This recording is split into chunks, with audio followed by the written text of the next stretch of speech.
Yep, I think it's up now. We're happening. Yeah. Just checking to see if it's actually going. I can't tell.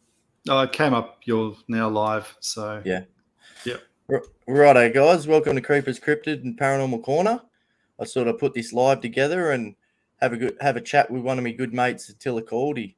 He's a producer of the new documentary Tracking the Law. He's had a lot of other documentaries and TV series out, and gonna have a pick his brain about the creature I've got in the photo, the dog man, and some of the other experiences he's had over the years. So how you going, Attila? Mate, I've been well. How about yourself? Yeah, real good. Keeping out of trouble. That's the main thing. Looks like 2023 has really started off with a big bang, hasn't it? Yeah, well, I didn't think we could top 2022, but it's happened pretty quick, hasn't it? It has, absolutely. No doubt about that. All the stuff that's going on around the world, and at least it hasn't been as wild around here as it got this time last year. It was that's when it first started to get bad. And look at the few times we went to go out to go exploring and stuff like that, and we couldn't go out. And it's just good that it's going back to normal over here, but it seems that everywhere else that was normal back then sort of going a bit crazy around the world now. So yeah, no, we're definitely around the Sydney metro area. I think things have, weather-wise anyway, has sort of fallen back to some level of normality anyway. So but yeah, it is a bit too warm to sort of get out there still. So we're just waiting for that cooler months to kick in so that we can go out and explore again. Yeah, it's weird, eh? Like we got 3 weeks left of summer, and it's the hottest we've had all summer. Like we've had so much rain, and it sort of got hot, but we'd never had the heat wave of 45 degrees a couple of days in a row and that. But it's still it's been different this year. It's like it's only been high 30s, but real muggy. And I'll go out for a fish in my kayak, but I haven't had the guts to go out into the bush. You get a couple of Ks into the bush, you're stuffed. And our favourite danger noodles are out at this time of year. Now it's snakes, you got to look out for them around here. So absolutely. Like I haven't been out that much. I think the last time I went out 2 days before I went away on holidays, and before that it was the time that we went to check out the place I had the encounter with the first encounter I had with the dog man. We went out in the kayak. So the last couple of months I haven't really done much, but yeah. So what have you been up to? Been keeping out of trouble? And well, I mean, my life cycle is where one project ends, another one begins, and I think that's been extremely relevant this year because there's been not one but quite a number of projects that are in the pipeline at the moment. One in particular is a book that my wife, an ebook that my wife and I have been putting together, which hopefully we were going to launch it last year, but with filming, tracking the law, and heading towards the end of production, it just took up so much time. So now we've actually invested a lot of time into it, and we're almost complete with that. And it basically just covers the past 50 years of my life experience with the paranormal, and my wife's experience and her connection with the paranormal, and including our kids, which obviously they were part of the storyline too. So it's basically a compilation of different events that have happened throughout our lives, the things that my wife and I had investigated, what we've been involved in, some of the experiences that we've had, and especially when I was running a civil UFO society back in the late 90s, early 2000s for 10 years almost, and and even beyond that and before that. So, and what I also ended up doing is putting a podcast that complements the book. So the podcast will be based around and on the book, which is in production as well. So I'm trying to turn that into an audio documentary as much as I possibly can, because after all, I am a documentary filmmaker, so even with anything to do with audio or visual, I kind of take that approach, and there's no different with a podcast. So so I'm trying to elaborate and make those stories sort of pop out and be more, how can I put it, make the listener see what actually happened and feel and actually appreciate the atmosphere that was going on at the time of these encounters, and especially when we're telling the stories. So that's been taking up a lot of time, and ultimately there's another potential documentary in the making too, which we're working on, and that's at its very infancy at the moment. So there's still a lot of plannings. There's still a lot of building up ideas as to which direction we're going to take, how we're going to deliver it, the content, and so forth. So it's been quite a lot going on at the moment. Yeah, it would have been. How long's it been since the documentary come out? It came out December 6th, wasn't it? That's correct. Yeah. Like, you think it's like you click your finger and like it's already February. It's gone that quick, like since it's come out, and like we had so much fun going out and exploring and checking out some of the things. But this new stuff that you're doing, it's going to be awesome. Like, I know a lot of your past and a lot of your encounters and all the stuff, but where did it all start? Where were you hooked, or what was your first encounter you had that you can remember that sort of put you on this path that you're on now? I had quite a few encounters when I was a kid, and I guess one of the main, I guess the earliest ones that I can actually remember was when I was a young child, and we lived in Bathurst on this. It's an old Victorian house, which was basically right next to a battle axe block. So there's a driveway that went right next to us, and we were renting that out at the time. And this would have been in the mid to late 70s. We had this big, it was like an oak tree. I don't remember, but it wasn't a eucalyptus tree. It was like a big oak tree that sort of shadowed over my bedroom at the back. And I remember this rainy day once I was sick. I was at home reading a book, and there was this part of my room that was always dark. And there was just somehow no light was able to penetrate that particular corner. Yeah. It was a very old house even then. And all of a sudden this elderly lady comes forward out of the dark shadow and walks up to my bed and stares at me. And then this old fellow walks up right next to her and looked quite cranky. And they both looked at me, and they were in period clothing, the way I remember it. And the way I saw these, John, were black and white. They weren't colour. They were like black and white. It's really odd. And then they basically walked around my bed and walked out into the hallway. And it took me a while before I told my parents what actually happened. And just like parents usually do, they say, oh, well, you probably were sleeping and you dreamt it, or you hallucinated because you're sick. And the funny thing is, about a month later, we ended up leaving in haste for some reason, and my parents never told me why.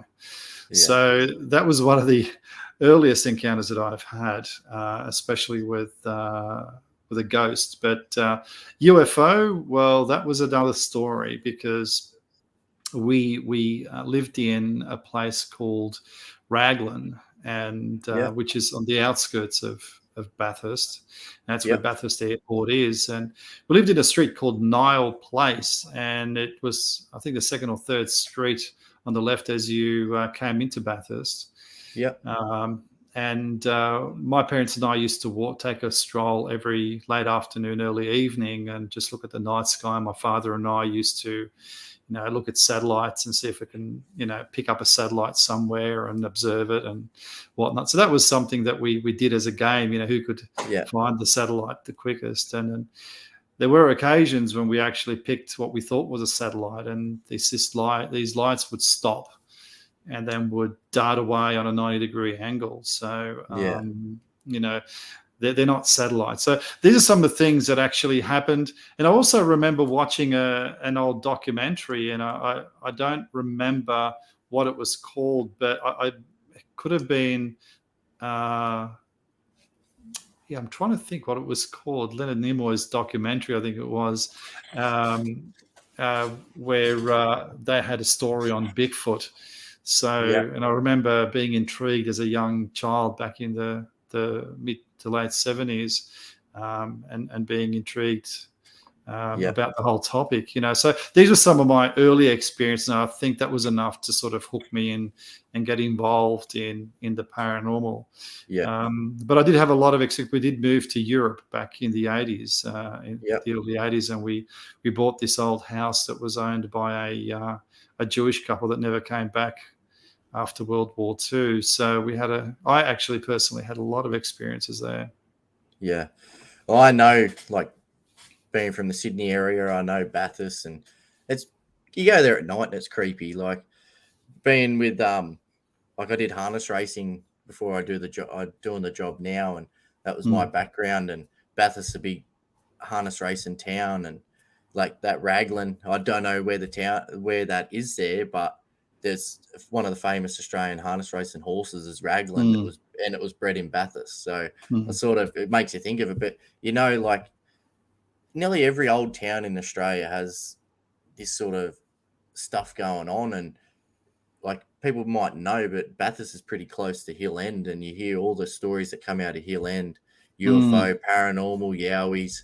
There's other things out there as well that I haven't heard of, but for some reason I don't know, some of the encounters that people have in this sort of area, I don't know if it has to do with the landscape, whether the type of rock that's there, whether it sort of attracts, say, it might be a lot of, I don't know what it would be, limestone or something like that, or granite or whatever it is. I don't know if that sort of attracts all these, like, the phenomena that's going on there, or it's just a place that's had a lot of things happen over the years. And I can't remember what it's called, but they talk about when someone in Hawaii reckons they've seen a pterodactyl fly over, and people will say it's not really there, but it's like an imprint into the earth. Do you know what I'm talking about? Like, whether it's something to do like that, like ghosts and that, like people see ghosts and that, but that's sort of an imprint of what might have happened back in the 1800s, and it happened that many times. Like your room that you stayed in as a kid,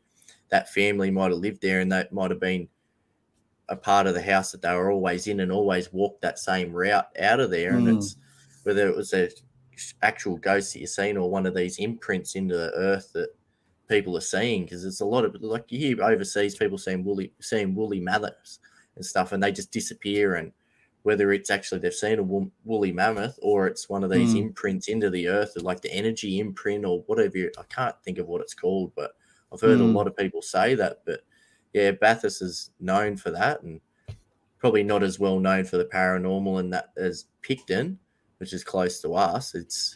I think it's been voted a few times the most haunted place in Australia, or haunted town in Australia. And I know I've been up there and seen a few odd things, and you would have over the years. Like, I know you've been up there with a few of your documentaries and stuff, but what was the point that actually, like, the point in your life where you actually went, I'm going to pursue this and actually try and make something out of it? Like, you want to bring these stories out to people, you want to bring these encounters out, like they were your first sort of encounters. But what was that one thing and you went, wow, I've got to do this and I've got to show people?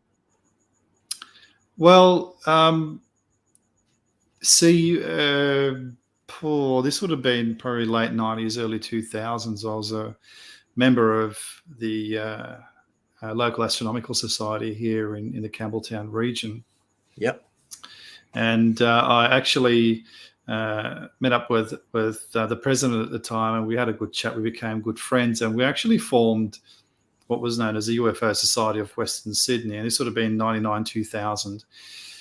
And I think that was probably the catalyst where we wanted to dig deeper into the UFO phenomena back in those days, because there were quite a number of cases that were coming out here. And in fact, there was a case that kind of set all that off, which happened in 1999. And it was a well-known case that happened over here at Minto. A fellow by the name of Laszlo Novak and about 4 or 5 other independent witnesses actually saw what we would describe as a flying saucer. hovering above a residential area. But the experience was quite bizarre because the way the witnesses described the encounter was that it was almost like being caught in a time bubble, where reality outside of that, didn't really exist for them. It was what was happening in there because there was no other noise. Everything kind of went silent. It was almost like time itself had stopped on the outside of this bubble. So when I actually met up with Laszlo and he told me about this story, and I think that was probably one of the first, I guess, real nudges I got, or one of the first things that really motivated me to do something. But it wasn't until I met up with this old friend of mine, and we discussed, all these strange happenings that were going on in the Macarthur, Campbelltown area and outside of that. And we said, look, it actually warrants further investigation. And that's how that side of it began. And the production side basically just kind of happened naturally over time. Especially when, one of my first documentaries actually that I made, which is a very poorly executed documentary. It was back in 2002. It was called The Oz Unknowns, and it was focused on, the local UFO scene.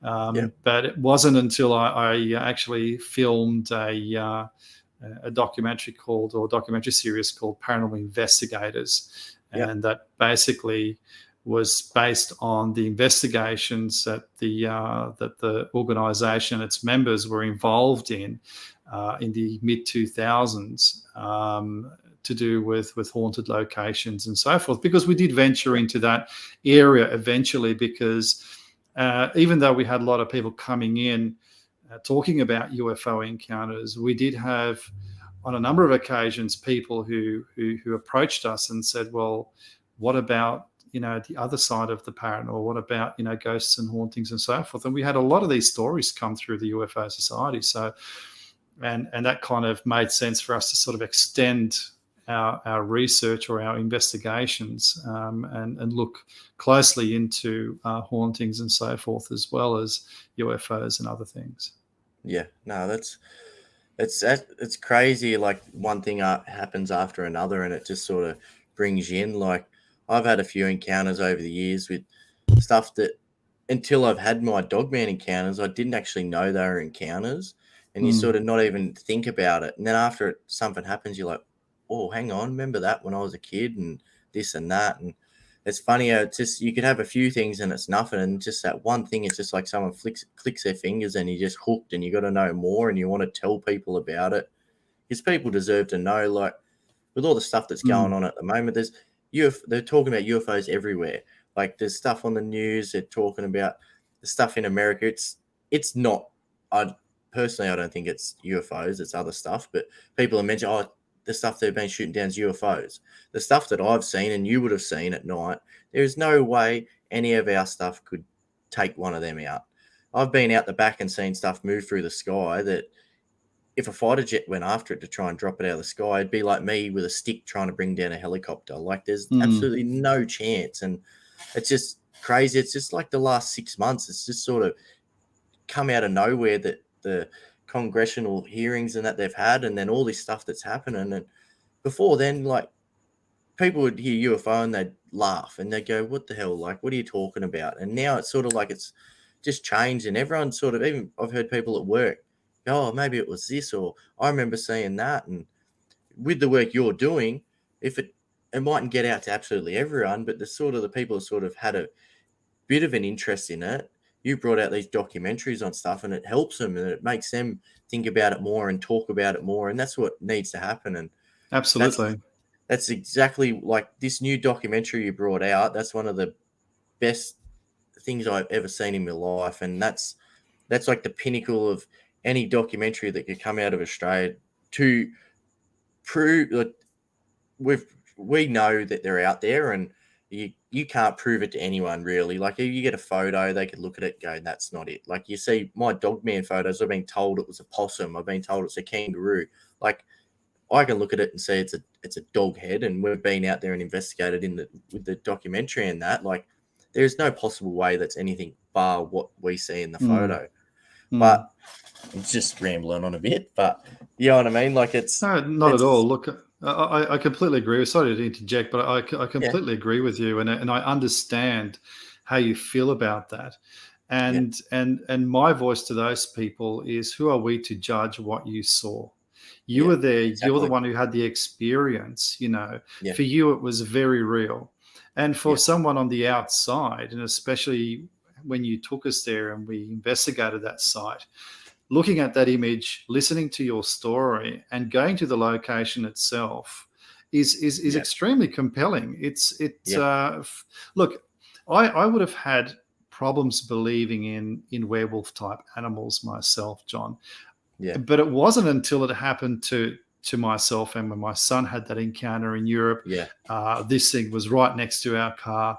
And look, let me tell you, I never thought in a million years that something like this could exist, but they do. Yeah. And there are other things, there are other creatures out there that exist that we really don't know much about. I mean, look, the interview that I did with Noel down at the South Coast, who is the elder, who was telling me about the stories about the Dooligal and the Junjati, or as I call it, the Wadagaral, which is the smaller version of the Bigfoot here in Australia, but especially down the East Coast. He was talking about that the Europeans are not aware of these animals, and apart from those people who have been initiated into this arena, into this field, but he's actually not talking about one or two, but he's talking about all the different creatures that are out there that we simply couldn't fathom, really, the type of creatures that are out there. And a lot of us assume that these animals will take on the clumsy characteristics of, let's say, the fauna that we're quite aware of, like a kangaroo or the introduced deer, for example. You know, they obviously don't have that level of intelligence that these other creatures or forest folk have, because let's face it, any kind of animal that comes in contact with humans, most of them will run in the opposite direction. And I dare say that these animals or these forest folk have actually built up a resistance, or even a method of how they can appear to be invisible to us, because we're used to identifying motion, especially if we're in the bush. And if we have a heightened sense of alertness in the bush, if we are hypervigilant, the first thing that we're looking for is a threat.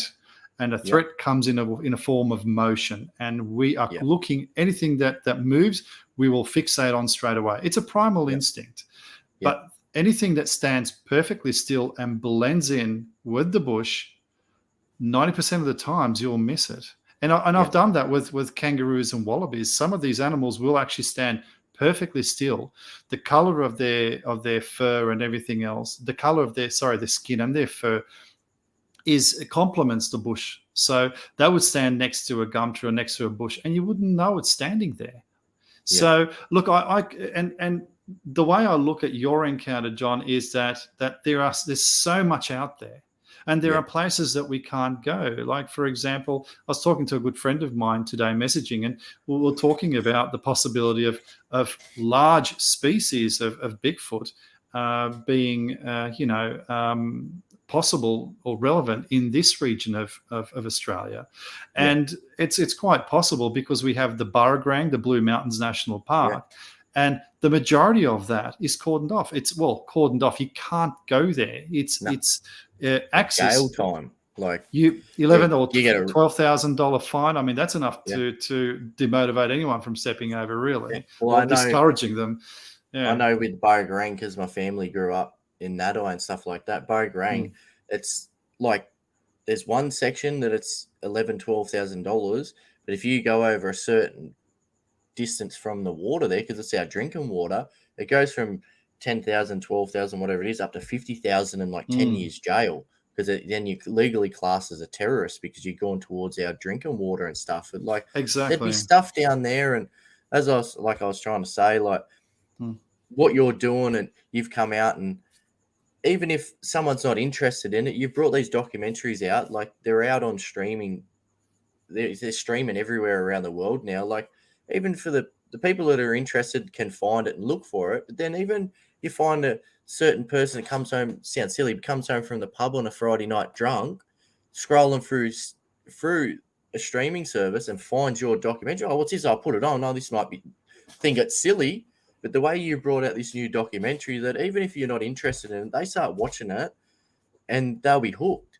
And they tell their friends, and then they might tell their uncle that goes, well, you know what, I had this encounter and that, and it sort of just starts conversations everywhere. You've done such a good job with this new documentary, and it's like Thanks, I said, I've mate. watched it that many times, and you're just hooked on it. Like even just bringing the Indigenous element into it, like any Indigenous person, like everyone knows that I'm Aboriginal ancestors. I call myself Aboriginal. I probably don't look like an Aboriginal to a lot of people, but that's my heritage, and that's what I want to be classed as, because you know the stories of my family. Most of our tribe were murdered in the Appa massacres. Now, I didn't learn anything about my family because, like, it was a great grandma. My grandma's mother, she left when she was a kid, and she sort of brought up her brothers and sisters and that. So it was on my grandma's side that was Aboriginal. The sort of the storytelling and any of the information or knowledge stopped. It's like when my grandma's mother had left. So my grandma sort of grew up not knowing anything. So we've sort of had to learn stuff along the way and talk to relatives and that. And it's just like to watch this documentary, and I haven't been involved in the Indigenous side of my culture, like the culture, for very long, but it sort of made me proud already. Like, so there's a lot of Indigenous people that know they're Indigenous and all have always been Indigenous. They'll watch this and go, wow, like he's done such a good job. There's not even a hint of you sort of taking the mickey or anything, because you're so involved in it, because of, I know you've talked about the stories and your past life regressions and that. Like I'm not gonna bring that up unless you want to talk about it, but like it's like you're one of us, and this is your way of helping the community to not only get out their stories, but to say, hey, all the stories they've told people, they're true. We've experienced it and that. And I've heard a lot of stories, I don't know if you've heard, but of Aboriginals living and coexisting with Yowies and the Junjati. That's For right. thousands of years, they would trade together, they lived together, they hunted together. And I've even recently have heard stories of them actually having a treaty. And a lot of Indigenous folk, when you talk about Yowies and stuff like that, they're sort of scared. They get worried about it. And a lot of the talk is from certain elders that there was a treaty between the Aboriginals and the Yowies. The Yowies would look after the forests, and the Aboriginals protected the land.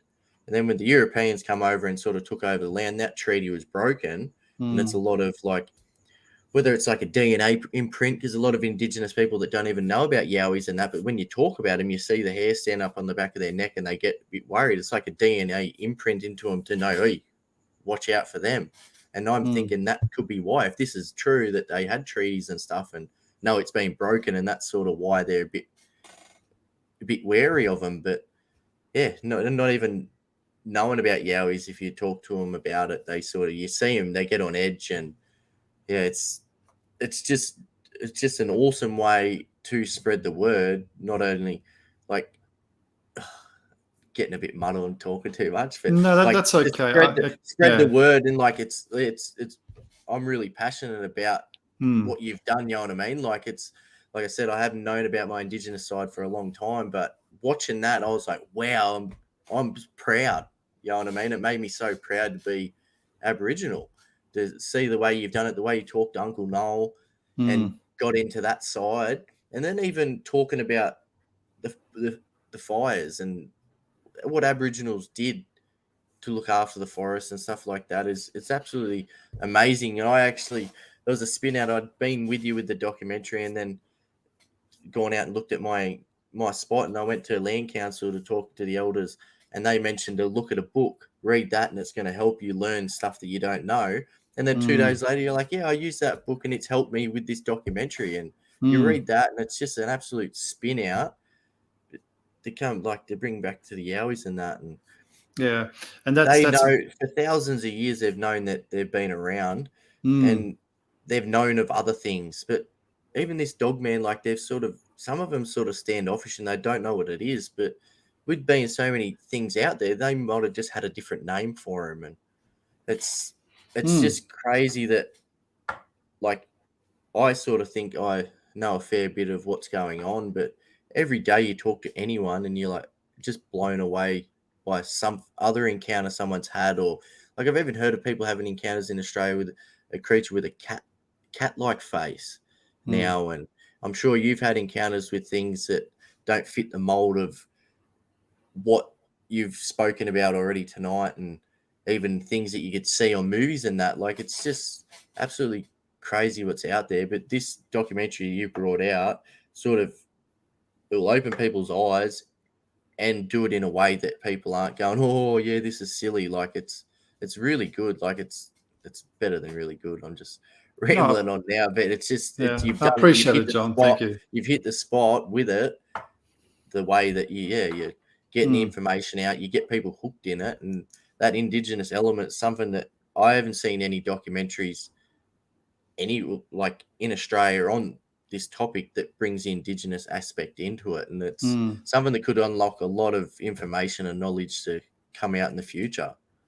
Yeah, well, looking at it from an anthropological sense, there is an obvious connection between the Australian Indigenous culture and what we refer to as, and I don't like calling them animals because they're not animals. No. I like calling them the forest folk. And there has been a very, very strong connection because we're not just talking about one particular nation of Indigenous people. We're talking about Australia-wide. This is a nationwide phenomena. It's not Yeah. isolated in a certain region of Australia.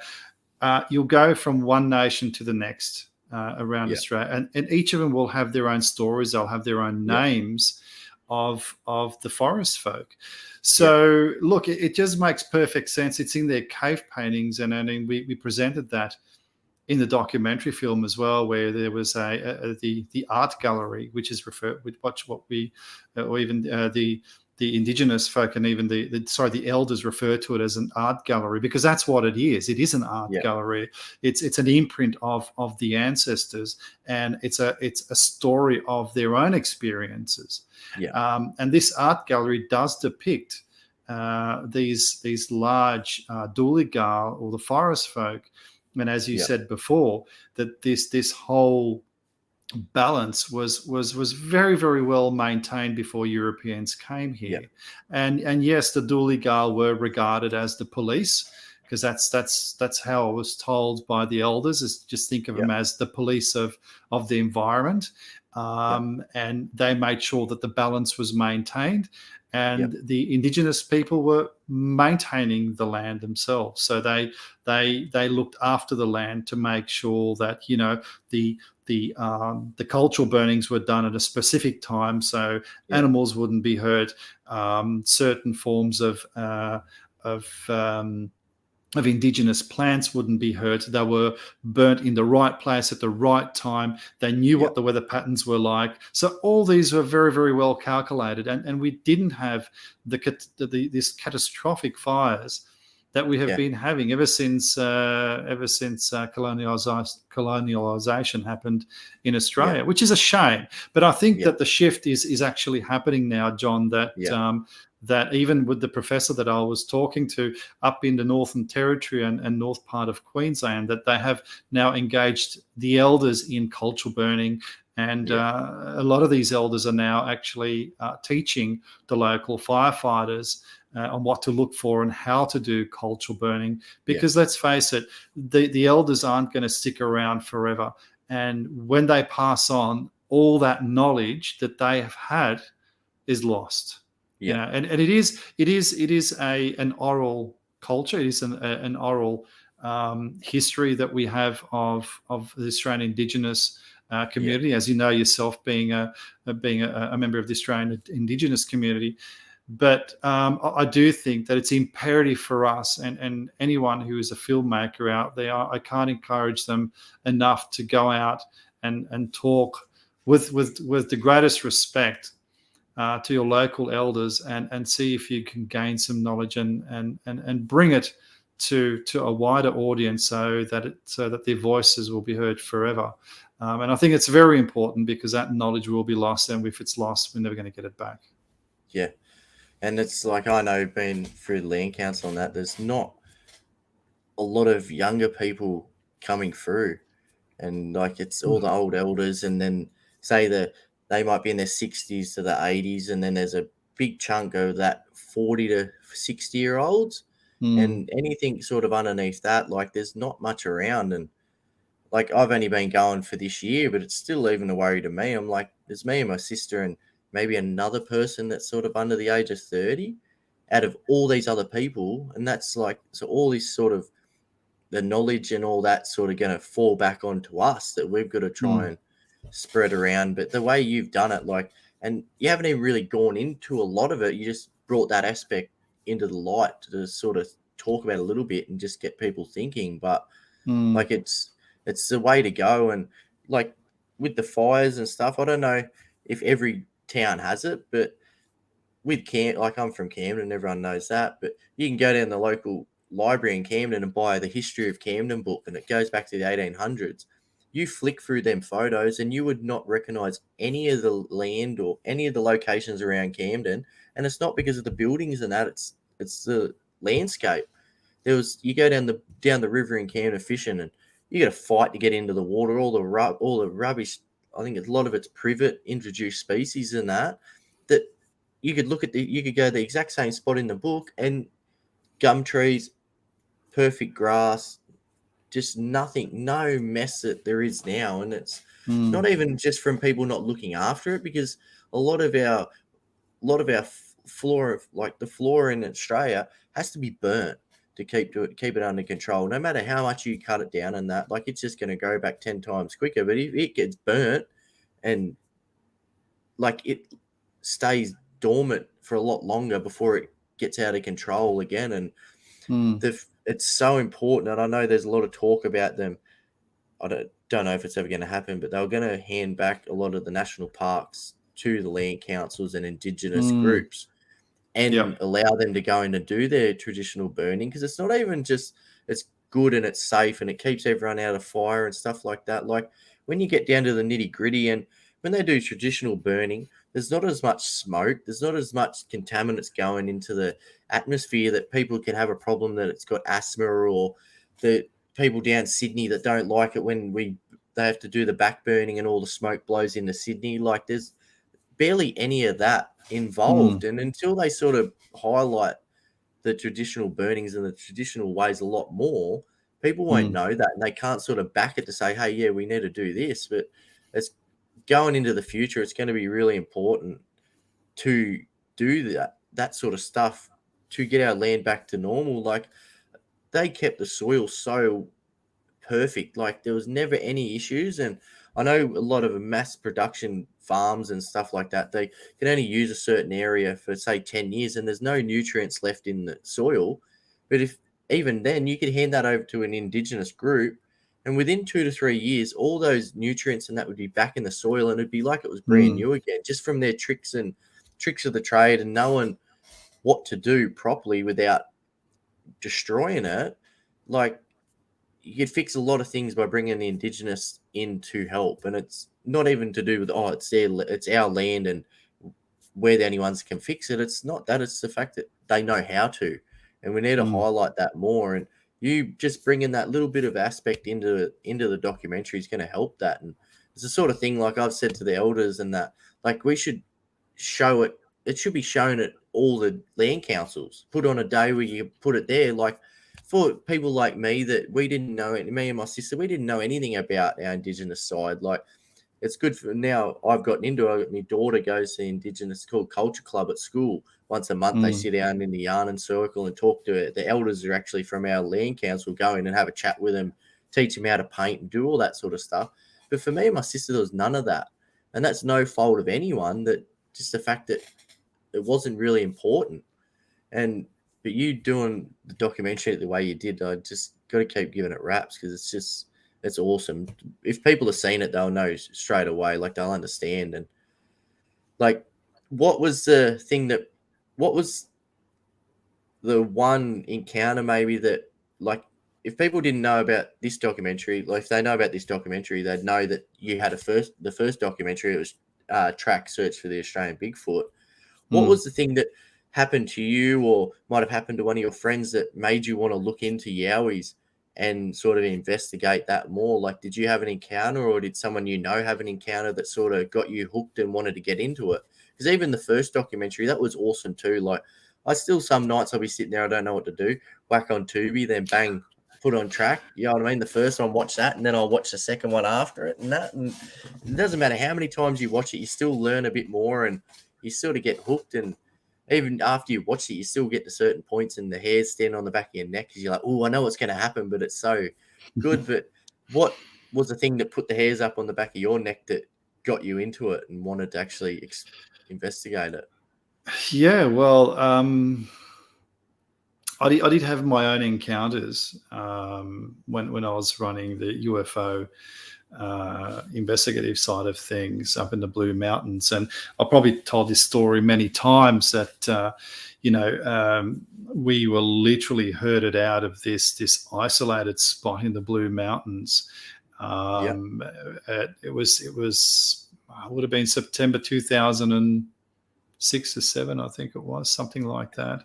Just on that quickly, sorry, dude, just quickly. Yeah. On that, I don't know how many people I've spoken to that have had their first encounters with Yowies or Bigfoot around that year. Like, I can't remember when my first encounter was, but I was 15 or 16, which is 2005, 2006. A lot of people I've spoken to just in Australia that have, in that window, whether that was a big boom for them or not, but so many people, like there'd be 30 people I know that was their first encounter, or if they'd already had an encounter in that year as well. Like, it's sorry, go on. No, not at all. Look, I mean, that was a quite a scary experience, because it would have been. Because the night before, we had a massive rock thrown at us, and there was no overhangs or anything, and it almost actually collided with one of the team members, or rather almost collected one of the team members. Look, we did hear screaming. It was like a banshee type screaming, and the following day we were debating almost all day whether or not we should leave. So there were other small bits and pieces that actually happened, but when we decided to pack up and leave in September, it was in September, so about 5 or 6 o'clock, it gets relatively dark. So by the time we decided to pack up and hit the trail, it was really dark, and these creatures were effectively herding us out of there. And it was a horrifying experience, because we didn't know if we were going to survive this. So that was one of the main things that actually got me involved. But I actually did do a series of small documentary, and that's on the Very Paranormal channel, which was a special that I did for a series called Paranormal Investigators Phasmophobia. And the very last episode I did for that was actually just focused on the Australian Bigfoot. So we went to the Pilligers for that. There was some experiences that we had in the Blue Mountains, which was quite intense, to a point where we had to pack up and leave because our safety was being compromised. So all these kind of added up, and I did have a good friend of mine, Don Mears, who's also a producer, and he was filming the spirit level, and we actually had an encounter again in the Blue Mountains, where we had whooping and rocks thrown at us and whatnot. So all these added up over time. And once all these projects that I was committed to came to an end, for me it was one of those things that, okay, this was a logical step for me to start creating some content on the Australian Bigfoot. So, and that's basically how it all started. I just had to find the right story, and it wasn't until, I found the footage, which was recorded by Yowie Dan, and we met up, and he showed me what he had in regards with footage and audio recordings, and that kind of became the foundation for the story of Track Search for Australia's Bigfoot. So it was quite a journey, because a lot of other people were also involved in that, and a lot of good people, and like in the second documentary, like yourself. So I think with these documentaries, it really comes down to the value that these people have actually added to the documentary, and they're the ones who have made it, quite engaging and educational. Well, not really. Like, that's fair enough. But you do all the hard work. I've seen the work that you've had to go through, and you not only just put the whole documentaries together by yourself, or you would have had help from friends or family, but 90% of you. But then you've also found these stories that are actually legit, and you've gone out and checked them out, and not just grabbed Harry down the street that reckons he's seen this in a tree or that. Like, you've gone out and actually investigated. Like, we went out to check out the spot with my dog man encounters first. Like, you did do some recording there, but like, you went through the hard yards to make sure it was all right to go on the documentary. But so those first encounters, you hadn't actually gone out there to look for a yowie. You'd actually out for a UFO. Was that for to check out a UFO encounter? Was it when you had the creatures follow you out? Was that what you were out for? Or you was just out camping, or like? No. It was actually a planned expedition. I mean, these expeditions that we went on with the members at the time, we physically prepared for 3 months. Like, we went on jogs, we did rock climbing, we went through all the safety measures, because a lot of these places that we went to were based in very isolated spots on an edge of a cliff with a perfect vantage point. We had rock climbing gear, we had everything, and not because we wanted to show off, but because of the natural disasters that occasionally happen in the Blue Mountains. In other words, bushfires. So if you have a fire that breaks out behind you, and you're faced with a 30-meter drop, and there's nowhere else to go, well, you know what happens. But if you're prepared for that, then we have people who are already aware and prepared. They know how to abseil down the side of a cliff.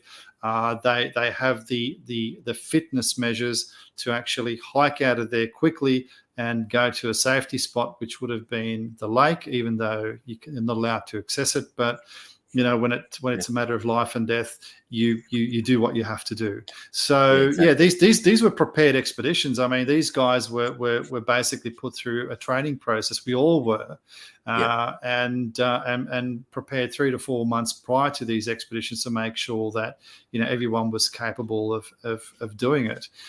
Because it is a long way to go if you need to find help, if someone's injured or if they have health issues.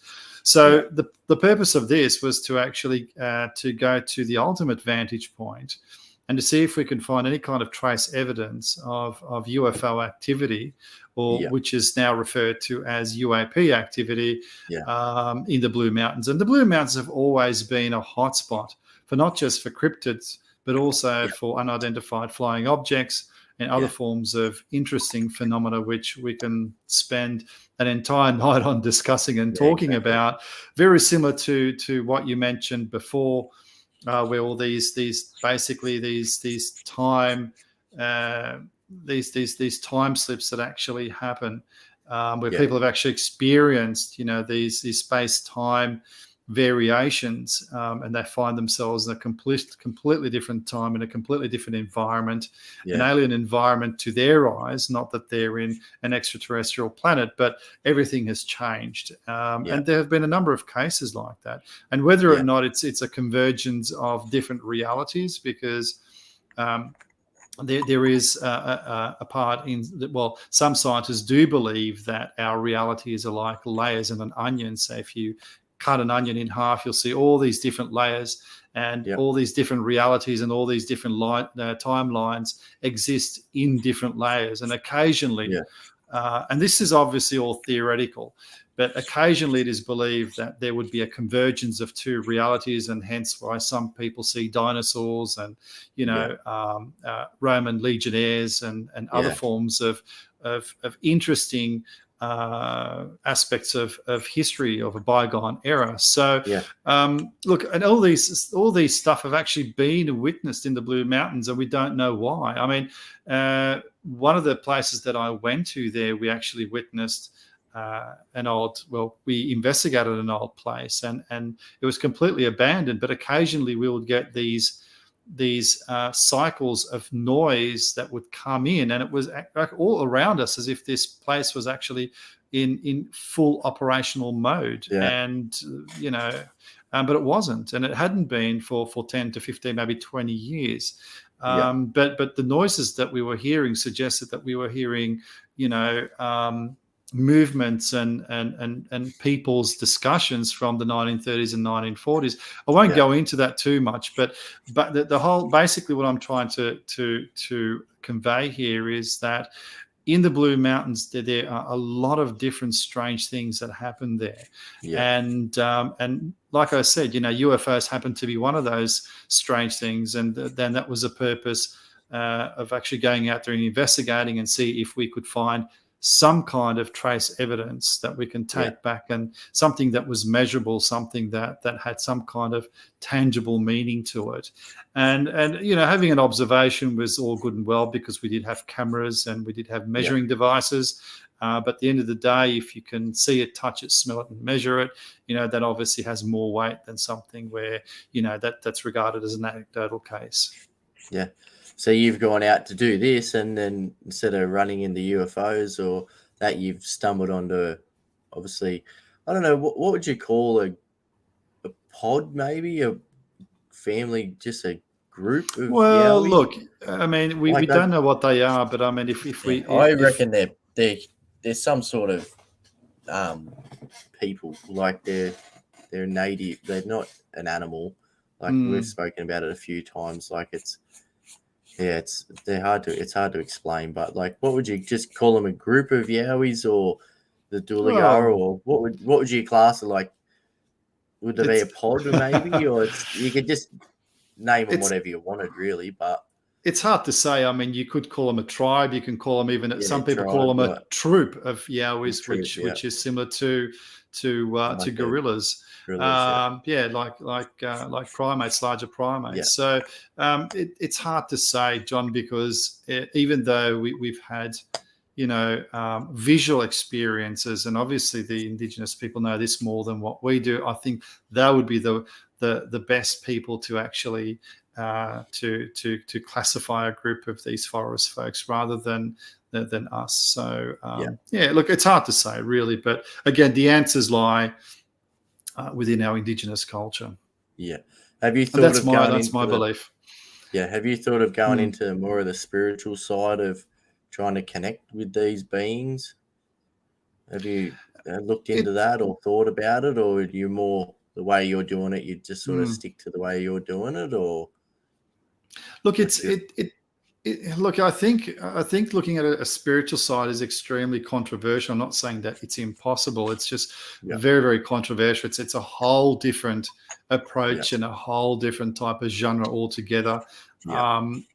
Look, it's something that can be looked into, but it's not something that is entertained a lot or even talked about a lot. But look, I guess it's something that can be, that can be considered down the line, because it'd be interesting to see how that actually happens, and the only way you could do that is if you would really focus solely on the Indigenous aspect of the forest folk, rather than looking at it from a Westernist point of view.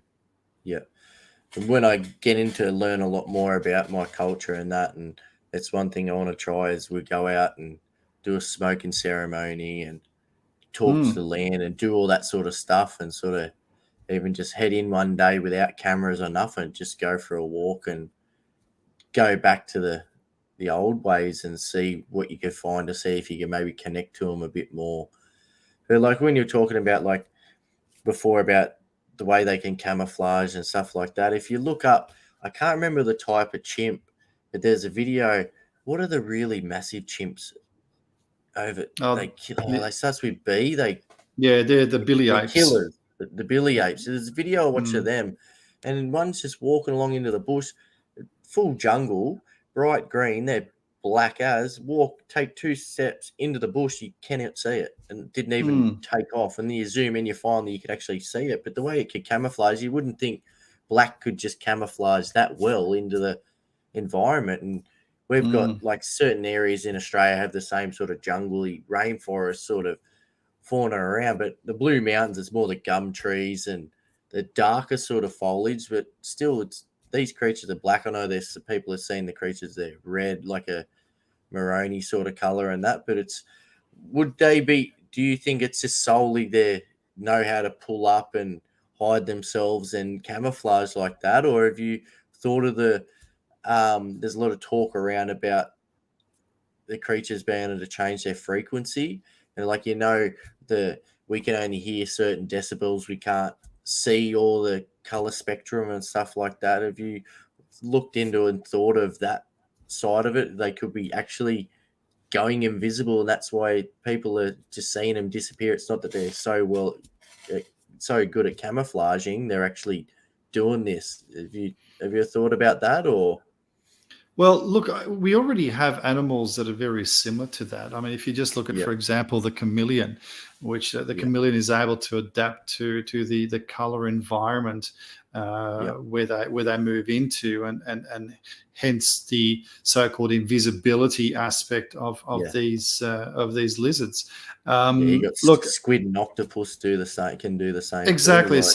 So there's quite a number of examples or that we know of already that can actually change their colors to complement the environment or to blend in with the environment. And look, is it possible that these forest folk can actually physically do that? Can they change the pigmentation in their hair to suit the environment? Look, it's a possibility. Why not? I mean, we understand so little about these forest folk and these other creatures that it's very, very hard to say, okay, well, I believe that this is what they're doing, and I believe that's what they're doing. I personally think that they've adapted so well to the environment. I just feel that it's almost like wearing a ghillie suit, or another word for it is a yowie suit, really. And there's a reason why they call that, is because it blends in so well with the environment. So you can have someone who's trained in who's from the special forces, and is trained in with blending in with the environment and to be able to camouflage themselves. You could walk past them and you wouldn't even know that they were there. So and these are people who are trained to do that, snipers and the likes, but I solely believe that these animals or these forest folk are so well attuned and adapted, they are so intelligent, that even if they wanted to go hunting, I think they would have a major advantage. If you could just imagine that. I mean, you look at, for example, hunters. It's another classic example. We get dressed in camouflage gear to blend in with the environment. I mean, I do that. When I do wildlife photography and videography, I wear a ghillie suit and blend in with the environment. My gear is all camouflage to make sure that we blend in quite well. I mean, I've had little finches land right next to me on a branch, only a few centimeters away from me. If they knew that I was there, I can guarantee you that they would not have landed anywhere near where I was sitting. But because I blended in so well, I've had people walk past me and they didn't even know that I was there. So I don't think it's a far cry to believe that these forest folks have actually adapted themselves so well. They know the environment so well that they have these capabilities. It's a skill set that they've developed over tens of thousands, who knows, maybe even hundreds of thousands of years.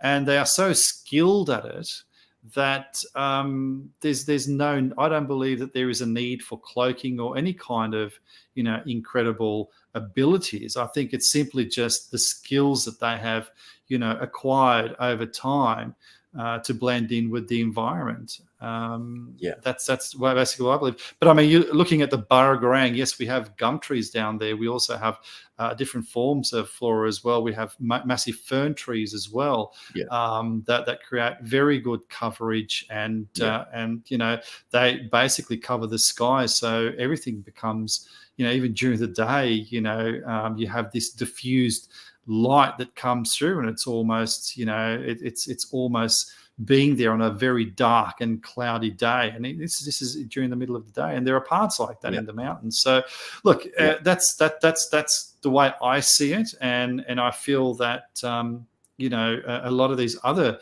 encounters that people have with the forest folk, where they appear in one place 1 minute and then they vanish in the next second, and that could potentially be a spiritual experience, just like people see ghosts of human beings. Why can't we see ghosts or have experiences with ghosts of the forest folk as well, who may still believe that they are carrying out their duties even in the afterlife? We've spoken about that before. That's I think a lot of the the woo side of it. Like, if we can see, you can see people have seen ghosts of animals and people, and that if these creatures are either animal or some form of human, or like forest folk, you know what I mean? Like, why can't there be a ghost of them? And that could explain a lot of the things when they just vanish in front of someone's eyes, and that, like, it's.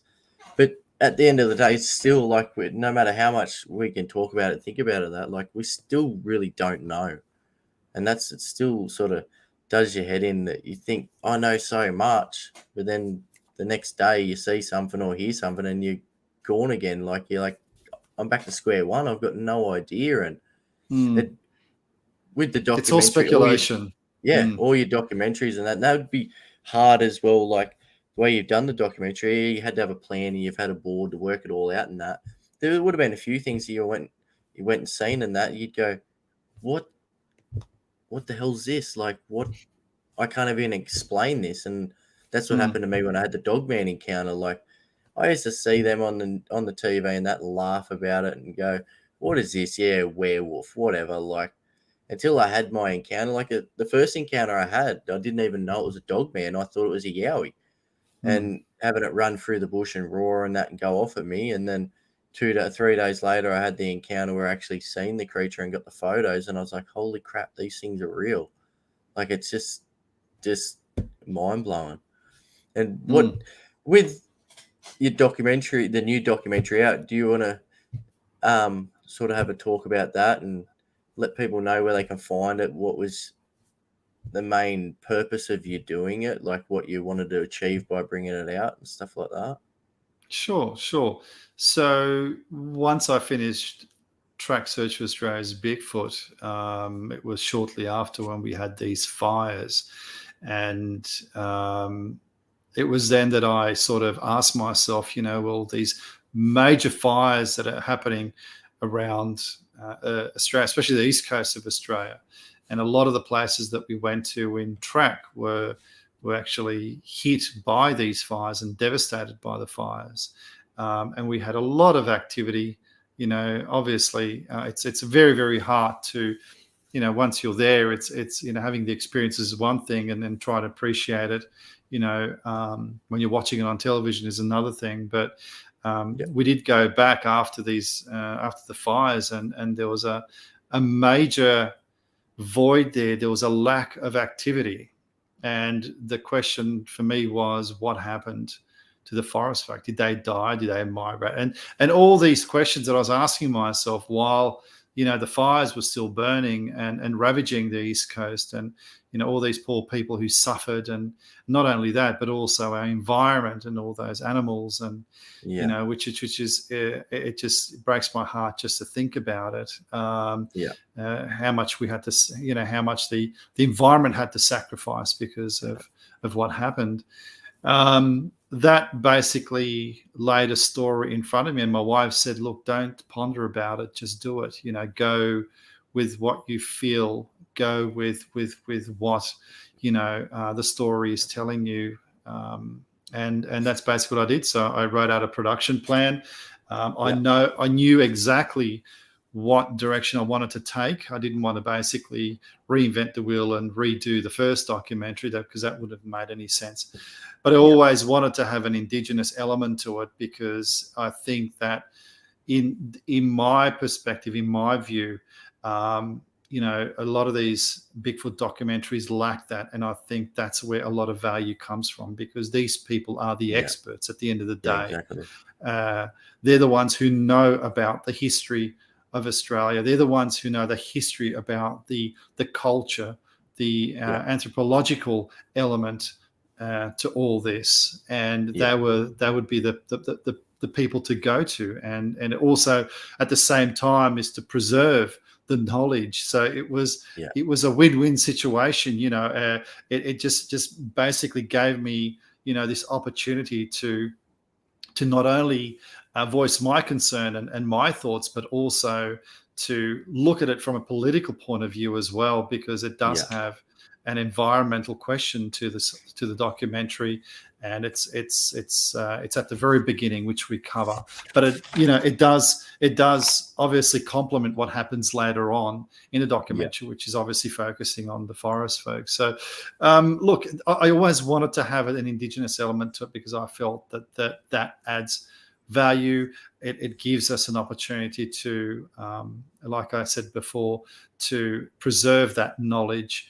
And I did in 1,000 years expect to go to that art gallery, and I was invited by the elders, who were very happy and pleased that I took an interest. And I just felt, blessed being there, and going through the ceremony of going there, because to going to these sacred sites, especially in the art galleries, the elders need to ask permission from the ancestors before you can actually enter sacred grounds. And when you do enter sacred grounds, it's all shoes off, and you walk in there barefoot, just like the way the ancestors did. And that's how we did it.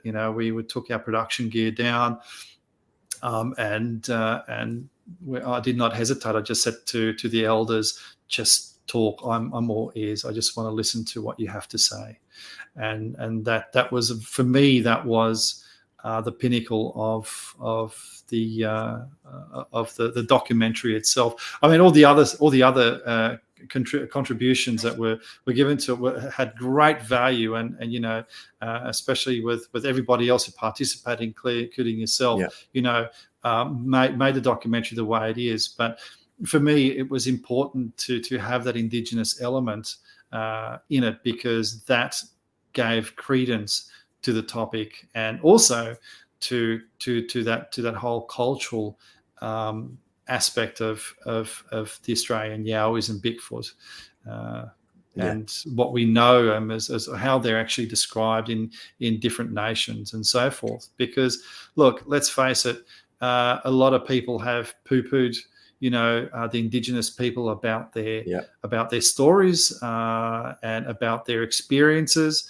and it just came to a point where they just didn't want to talk to Europeans anymore, because they knew that their stories and their knowledge was disrespected. And I don't blame them for a second. And I was just happy to have that opportunity to convey that to a global audience, and this way it's preserved. Yeah, you done a bloody good job, and you had your right-hand man there with you, Yowie Dan. He's a bloody... he's great value, absolutely. He's a good mate, and he was actually my first friend, the first person I reached out to, and I can happily say that he's my friend now, but the first person I spoke to about encounters on the AYR website. I had a few encounters and I was younger, and that with the Yowies and stuff, and I posted them on the forum to talk about it. And he messaged me out of the blue to say, what about this or what about that? And he was the one, actually, after I had the first encounter with the dog man, he was the first person I thought of. I messaged him and started talking about it and explained everything that happened. I sent one to Dean Harrison too, and it's still sitting in the inbox, hasn't been opened. So he's a busy man though, Dean. But so Yowie Dan, I spoke to him about it, and it wouldn't have been much longer after that he actually mentioned it to you, and you wanted to talk about it. And I can't thank you enough for not like, fair enough, you've gone out to do the documentary and that, but just the fact that you were willing to come with me to go to these locations and check them out, because I'd had them, and yeah, it's scary and stuff, but it wasn't even like a fear. It's just I couldn't go back by myself. Like, even I'd go, no, I'm going back today, and something would happen. This would happen or that would happen, and it just never happened. But when you were to sit down, you sat down and said, right, we're going to go this day and we're going to go check it out, and going with you guys. And I didn't know you then. Like, the first time I met you was pulling up, jumping out with the kayaks, and talked to you then. And since then, like, you've helped me so much. Dan's helped me heaps as well. And it was so good to sort of have that support to go to these areas. And since we've been there and looked, and it's actually a lot scarier going back and proving that it wasn't pareidolia, proving that it wasn't a kangaroo or that. Like, to go back and go, there was something standing there, and it was nearly 3 foot taller than what I thought at first. And there's a lot of stuff going on in the location that you sort of touched on with the documentary, and it's just absolutely crazy. And I know that there was that night we went over there.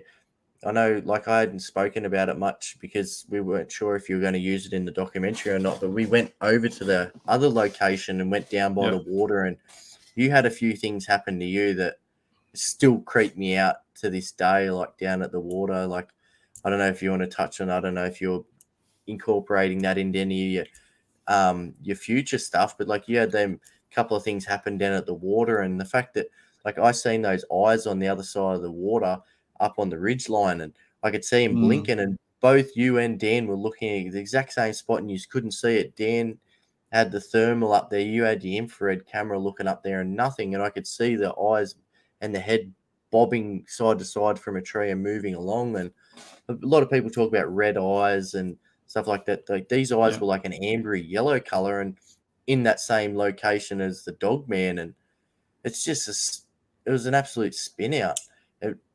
I wouldn't have had that encounter and experience if it wasn't for you guys talking me in to go back there. Like, you've done an awesome job with the documentary, but you've done a lot better job even helping me get out there and face what's out there. Like I said, it's not sort of even fear.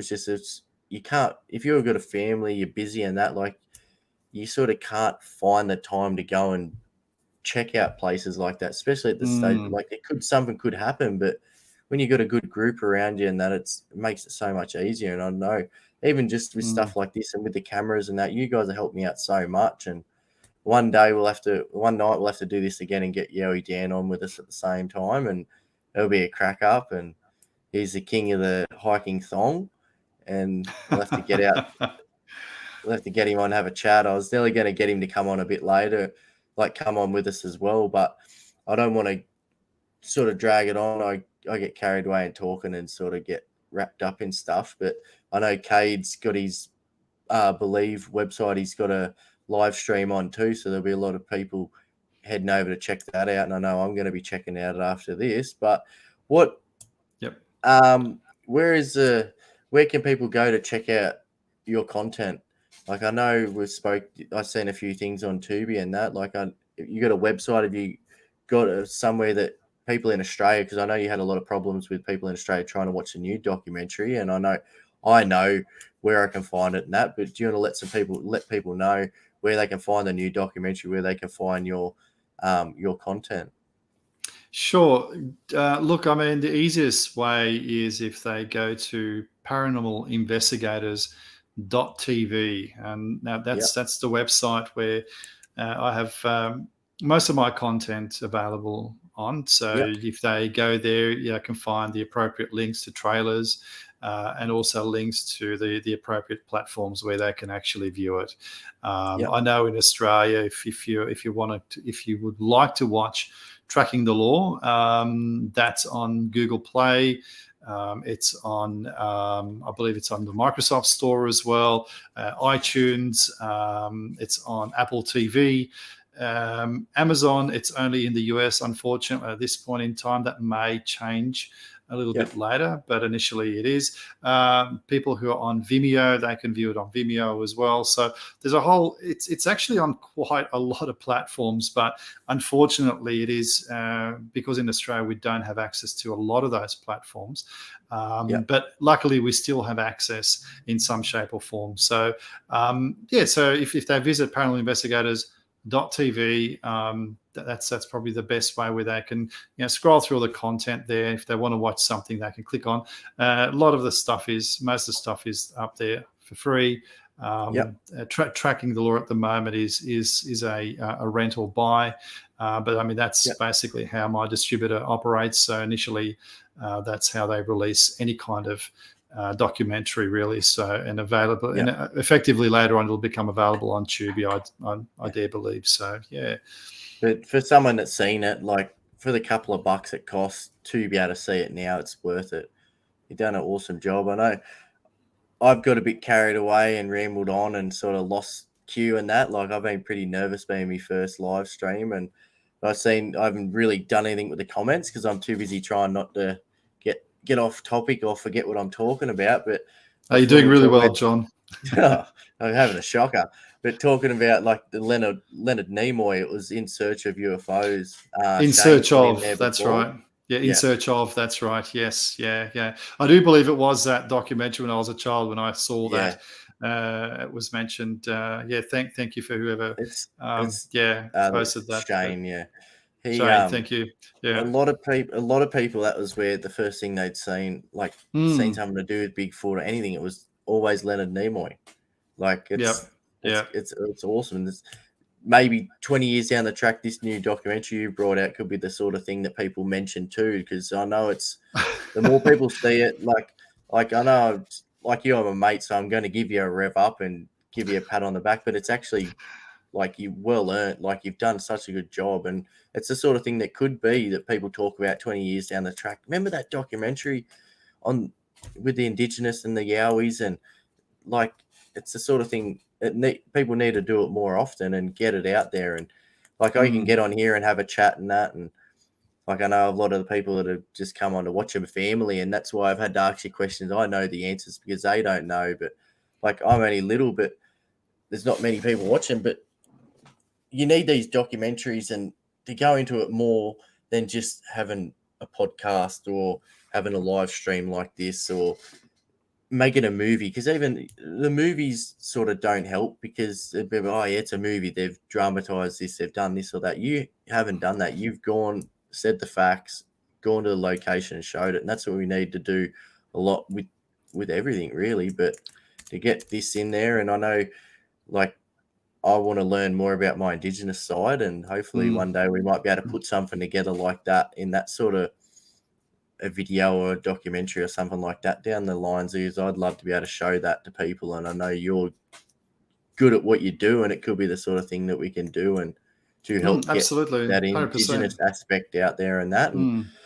But it's been awesome, and like I said, I just keep rambling on and I get nervous. I just sort of talk, but it's been so good to get you on here, and I know we've been talking about doing it for a long time, and you've been busy with your stuff. I've been busy with my stuff, and we finally got a chance to do it. And Yowie Dan, I know he'll be spewing because I said to him I'd always have him on first because he's always my first mate and on it. But it just sort of fell that I got you on here before, but I know the next couple of weeks I'll have him on there, and he'll probably try and drag you on there and have a chat with him as well. But it's been really good, and I don't want to hold you too much longer, but what was that? There was something I was going to ask. There was something I was going to ask you about before as well. Oh, one of the comments. It's a while ago, but when you had your Dogman encounter, was that over in Hungary? Like it was over Europe, and that. Have you had any encounters over in Hungary with like cryptids? I know you had a lot of stuff happen with the paranormal side, but I did, yeah. Stuff when you lived, because it was Hungary that you moved over. That's to, right. Yeah, correct. Well, that's basically my background. I was born in Australia, but my parents migrated from Hungary in the 1960s to Australia. And look, that was the only real cryptid experience I had in Hungary. But I know that there are a lot of stories that actually come out from that region. And there are many different names that they use to describe their version of Bigfoot, which is a much thinner and nimble type creature with white fur, which probably resembles more of a yeti, a thin yeti, rather than your classical Bigfoot. But there have been a number of different sightings, and not only that. I mean, there are a lot of dogman sightings in Europe too. Now, in Hungary, I never thought in a million years that there would be a dogman sighting there. But I'm actually strongly considering actually going back to that spot and doing something on dogman, because I do believe that it does warrant that. But if I'm going to go to Hungary, I might as well then go to other places in Europe where there have been sightings of these type of creatures, including Romania and northern part of Europe as well. So there's a lot of stories there, but people don't talk about it. That's the thing. It's people are very shy, and they're very reserved, because again, they're worried about ridicule and so forth. And also, a lot of the European culture, especially the Eastern European culture, very religious people. So they automatically associate these things to, demonic entities, or even the mere mention of a dog man or a werewolf may actually conjure them up, into their house or on their property. So you have these superstitions, which I respect, and I think all that is part of the story. But there's a lot going on there than what we actually hear and see. We only get snippets here and there, but there's a lot going on there that meets the eye, and I'm actually curious to find out, because we do have dogman encounters, and you've had your encounter. I know Dean has had a few reports up in Queensland from AYR, but I also had another report that was given to you, which is presented in a form of a recreation at the end of the documentary, because we couldn't get the young lady to come forward and go face the camera, so we ended up recreating the story. But there's so much going on in other parts of the world that I'm also eager to explore. Not that that's what I'm going to be doing from now on, but it's just something else. I think just another point of interest, which I think would actually complement the Australian encounters personally. So that's the basis of that. And again, I never in 1,000 years would have thought that a dogman would exist. In Hungary. There's a massive forest there next to the Danube, so we know that these creatures hang out in forests near residential areas and near water sources. So you've got the best of both worlds there. You've got a massive forest there. You've got the Danube River that runs through there. You've got the township, a few towns around the Danube there, especially in this part of the region. And so forth. But again, they do have areas there of the forest, which is known as the Gamance forest. And it's actually, a lot of that area has been closed off to the public, and you're not allowed to venture in because of natural preservation. But again, some of these places could potentially even be habitats for all we know. So have you ever thought of going to America and maybe doing the same sort of documentary you've done now, but with the Sasquatch, Bigfoot, and incorporate the indigenous, like Native Americans over there as well? Have you ever thought of that? Or Oh, absolutely. I've often thought of perhaps even going to places like Canada, even and Alaska, or northern part of the United States, which would be fantastic to do at one point in time. But it's the timing, the distance, and of having the funds to do that. It's a lot of people don't realize that these documentary films do cost a lot of money. Out of your own pocket too, like. Yes, you've got to present your works first before you get any profit. Like, that's a big. It's not even. It's like, it's so crazy about how you've done these documentaries, and that, like, you've done it out of your own pocket, and then you present your product, and then hopefully you make some money out of it. Like, it's a big risk, but the way you've done it is awesome. But we know like you'd save a lot of money going over to do that, because you know me and Yowie Dan would come with you to be your pack mule and carry all your bags around. Like, especially you go back to Hungary to go look for the dog man. Like, I don't think you have a choice, man. Me and YD will be hiding in your luggage to get over there with you. It'd be awesome. We'll miniaturize you guys in some shape or form. That's yeah. it. But look, even with the royalties and everything else, that's all put back into production. Exactly. You know, I don't. You've already I got don't, your new work going, and yeah, you've already got your so, new. Yeah, How do yeah. you I mean, like you're doing it because you're passionate, you believe in it, and that like. But it'd be pretty cool if you could get over to do that. Like, you're from Hungary, like, you know, like you said, you moved over there when you were younger, but even just that sort of aspect of talking to people around the area that your family come from, and ask the questions. You go to the pubs, like you see a lot of the movies and that they sit around at the pub and talk about things that they'd seen, and that you get over in some of the old pubs over there and do the same sort of thing. I know Gary and that they'll talk about when they go places, they've always got their AYR Yowie shirt on, and they so many times they go into a pub or club or anywhere they go, and someone comes up and goes, "Oh, you're the Yowie people. This happened to me." Like, there's some sort of thing you could go there. You could learn a lot about your family. Like, you would know a lot about your family, but the stuff you could find over there. And the thing that worries me about you going over and doing that, though, is this dog man creature being like a werewolf. Where's the vampire?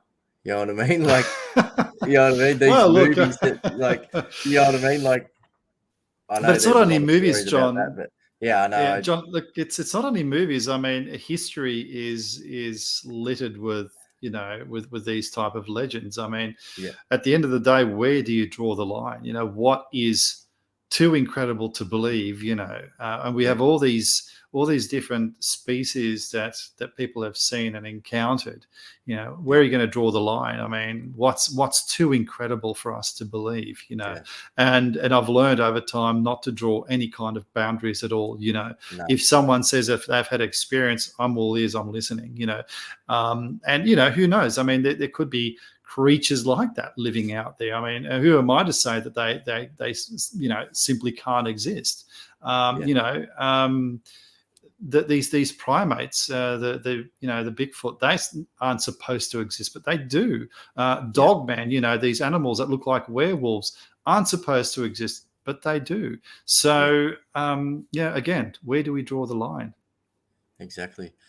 It's been awesome to have you on tonight, and I won't keep you any longer. We'll call it now, but it's been so good to have you on, and like I said, you've helped me with so much, and I really appreciate it. And My pleasure, mate. Everyone's got to get out and watch this documentary, and then hopefully there, a couple of years from now, there could be one over in Hungary, and have me and Yowie Dan on the front carrying your bags, and it'll be awesome. But we'll have to get out again and go for a walk. I want to take you out to this spot where I've had these creatures I've caught on thermal in the last couple of months. It'd be good to get there, but even 100%. the next couple of weeks, we're trying to at least just get out in the kayaks and go out and have a chat. And it's been awesome to have you on here, mate. And yeah, thank you very much for having me. So paranormalinvestigators.tv, you can check it out. You can get onto Tubi. On Tubi, you can search for Attila Kaldy and find your stuff like that, can't you? I know. I haven't actually done that before, to be honest. I haven't actually searched my name. I'm sure that's what I did, and I found all your stuff, and like you got everything on there, even like the Ghosts of Europe and stuff like that, and you can get on there and check that out. But yeah, like I said, thanks for coming on, and hopefully in the next couple of weeks or next month or so, we'll get you on again, and we'll get Yowie Dan on and have a bit of fun. Might have to wait till it's a bit later to have Yowie Dan get on here in case he gets a bit R-rated, but we'll have a bit of fun. And until next time, is there anything else you want to talk about? There's anything else you want to get people to check out even, or there's nothing else you want to talk about? Or no, look, I mean, the only thing I probably want to mention is because I think if you are a content creator, and if you're looking at creating some content, I think that do consider preserving the Australian natural heritage. I think it's very important to do that. If you are considering on becoming a filmmaker, look, at the moment, one of my other projects that I'm doing is I'm actually putting a course together on Udemy, a filmmaker's course on how I actually do it, and how to actually go ahead and how you can potentially fund your future projects. So I'm actually putting that together on Udemy just to help people, to get started and for them to be encouraged to go out and grab a camera and start filming, finding the right story. But again, just circling back, I do believe that it's imperative for us to focus on maintaining and documenting the Australian natural Indigenous heritage, because, like I said before, once it's gone forever.